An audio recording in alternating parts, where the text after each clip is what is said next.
Okay, my final finished product of the day on my bushing storage. Just about a 1x6 scrapple plywood, some French cleat, support cleat on the back side, 1/2-inch dowels. The dowels are spaced about 1.5 inches apart. If I had to do it over again, I'd probably go a little bit wider so it can get all 3 rows a little more secure. I mean, I think that's going to stay there without falling off, but it's almost kind of perched there. I didn't want to go wider than 1.5 inches because I'm worried that this is going to fall down between the cracks. The reason I use dowels is, in a wood shop, you get dirt, dust, and all that stuff flying around.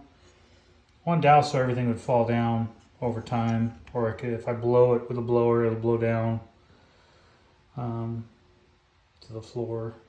So most of these, like I said before in my other video, these are 1 ounce makeup jars. These are 2 ounce makeup jars, a little bit bigger. I use a 2 ounce. Get a picture here. Use a 2 ounce for, like, say this is a Majestic Junior, so put that big 2 ounce up there. And then also, I got this that big. I think this is a 5 ounce.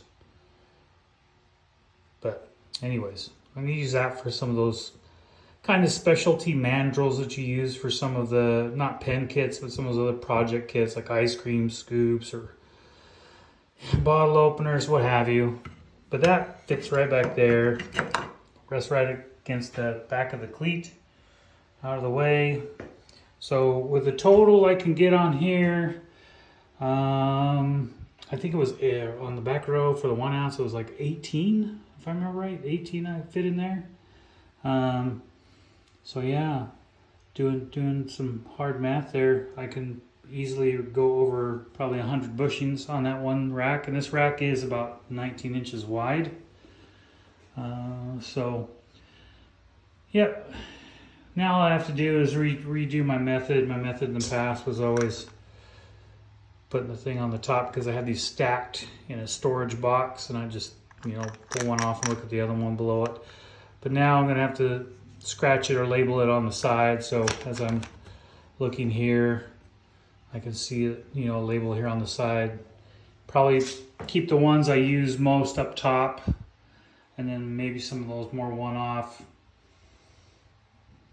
kits I'll just keep there on the bottom.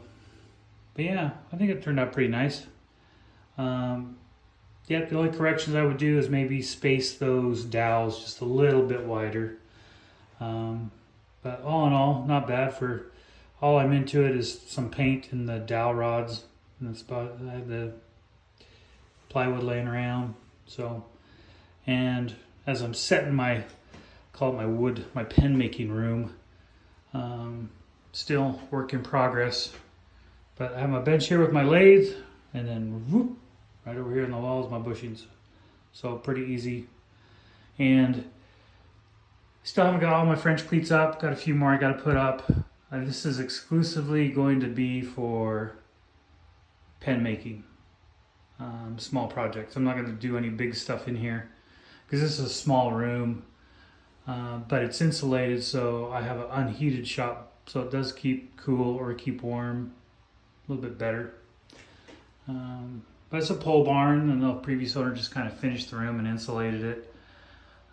He used an old, and I love it, he used an old bowling alley top. And that's what I used for my workbench. He used a bowling alley top, and he's put all these big metal stands bolted to the wall. It's pretty dang stable. And you don't need to see my junk. That's the project's ongoing, or just area need to be cleaned up. So hopefully I'll eventually get this room all G'd up for everyone to see. That's my hope. Anyways, I hope you like this little video I did on this bushing storage.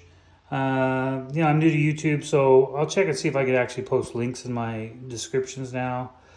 I'll post links to these makeup jars. And anywho, please throw me a subscribe or like the video. Every little bit helps as I get this channel established and embark on this journey of creating content. This is Jimmy with Allen Inkworks, and everybody have a good day. Bye-bye.